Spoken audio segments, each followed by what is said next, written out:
विद्यार्थ्यांनो, तुम्हा सर्वांचं इंग्लिश गायडर या माझ्या चॅनलमध्ये खूप खूप स्वागत।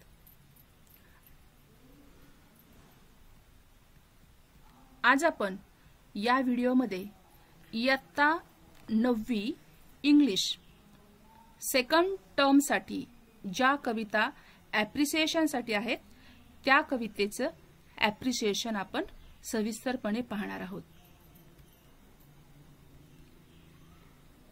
तुम्हाला तुमच्या सेकंड टर्मच्या सिलेबस मध्ये 4 कविता परीक्षेसाठी येणार आहेत। Number 1 Coromandel fishers, number 2 to a butterfly, number 3 what is success and number 4 silver.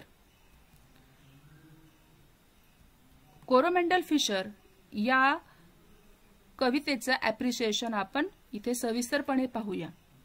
तुम्हाला तुमच्या ॲक्टिव्हिटी शीट मध्ये कविता, कवितेचे कवी हे दिलेले असतात, ते फक्त तुम्हाला पाहून तिथे लिहायचे असतात। काही पॉइंट्स पण तुमच्या ॲक्टिव्हिटी शीट मध्ये दिलेले असतात। For example title, poets name, rhyming scheme, figure of speech, central idea आणि त्या पॉइंट्सच्या आधारे आपल्याला ॲप्रिसिएशन करायचं असतं। आता इथे आपण कोरोमंडल फिशर या कवितेचं ॲप्रिसिएशन करणार आहोत। टायटल आहे Coromandel fishers. Name of the poet Sarojini Naidu. Name of the poet म्हणजे कवीचे नाव। Rhyming scheme AABB। तुम्ही इथे आणखीन एक ओळ लिहिलीत, the rhyming scheme of this poem is AABB, तर आणखीनच चांगले। त्यानंतरचा पॉइंट आहे फिगर ऑफ स्पीच।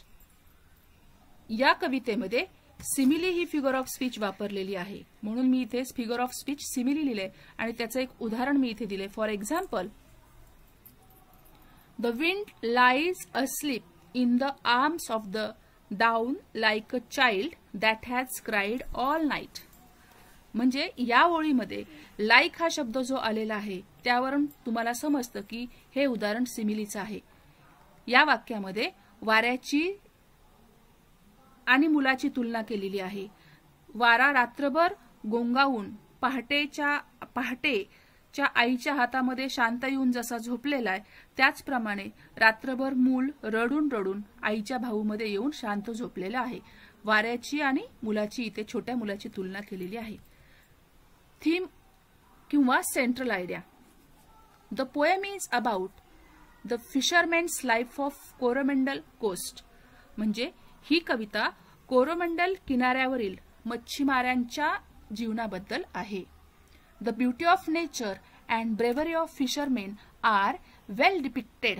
डिपिक्टेड म्हणजे वर्णन केलेले आहे। निसर्गाचे सौंदर्य आणि मच्छीमार करणाऱ्या कोळी बांधवांचे शौर्य उत्तम प्रकारे इथे चित्रित केले आहे। सेकंड पोएम आहे to a butterfly. Title to a butterfly. Title म्हणजे कवितेचे शीर्षक किंवा कवितेचं नाव।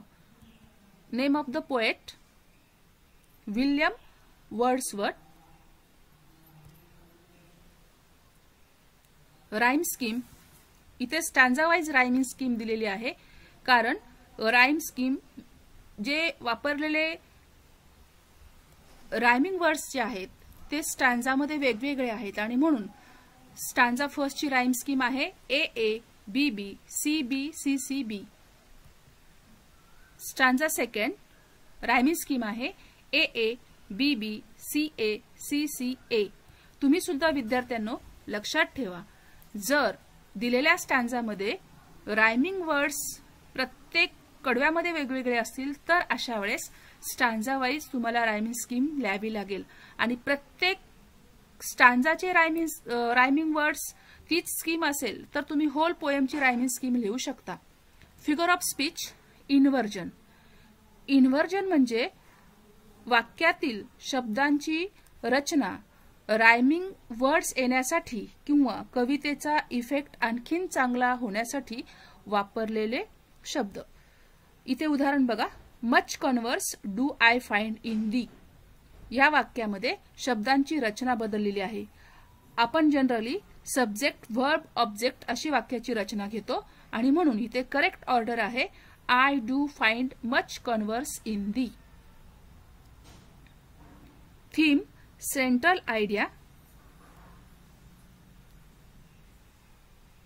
The speaker of the poem here is a grown-up person who fondly looks back to his childhood days. म्हणजे या कवितेचा जो बोलणारा व्यक्ती आहे तो एक वडीलधारा व्यक्ती आहे की जो आपल्या बालपणीच्या दिवसाकडे प्रेमाने पाहतो.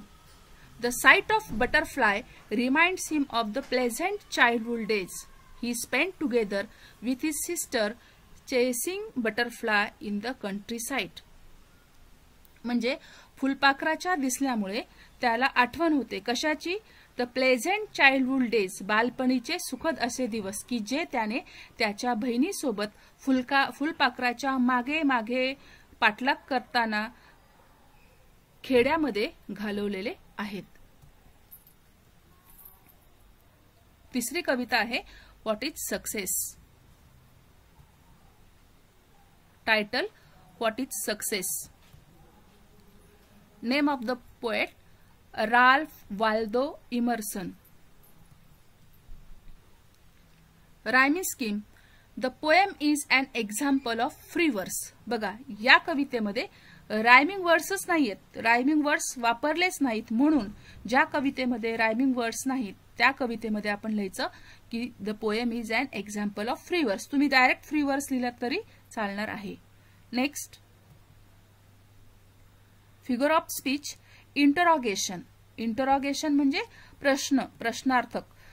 या कवितेमध्ये व्हॉट इज सक्सेस ही पहिलीच ओळ प्रश्न विचारलेली आहे म्हणून मी इथे इंटरॉगेशन फिगर ऑफ स्पीच लिहिलेली आहे.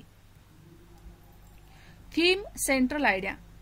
The poem is an attempt to define success as clearly as briefly as possible. यशाची व्याख्या शक्य तितक्या स्पष्ट आणि थोडक्यातपणे सांगण्याचा प्रयत्न या कवितेत केलेला आहे.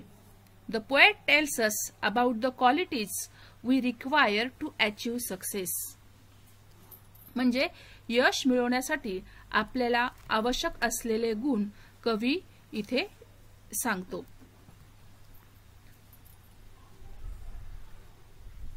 नंबर 4 सिल्वर ही कविता आहे. Title silver. Name of the poet Walter दे ला mayor. Rhyme scheme. Rhyme scheme for the first stanza A-A-B-B. The rhyme scheme for the final stanza is A-A-B-B-C-C.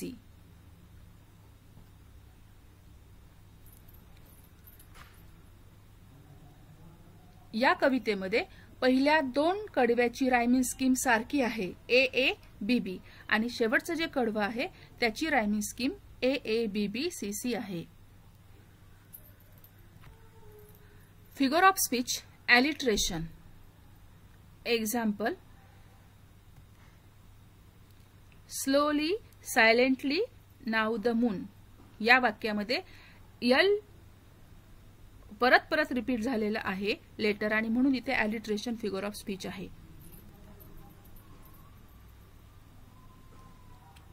Theme Central idea. The poem is about moonlight. The silvery light of the moon covers the whole earth and everything on it looks silvery. म्हणजे ही जी कविता आहे ती चांदण्या रात्रीबद्दल आहे. चंद्राचा चंदेरी प्रकाश संपूर्ण पृथ्वीवर पसरलेला आहे आणि त्यामुळे सर्व गोष्टी चंदेरी दिसतात.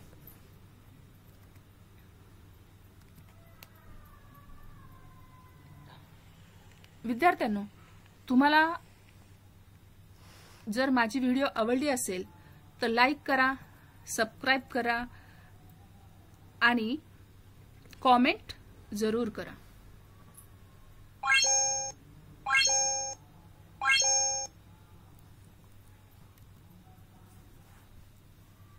थँक्यू.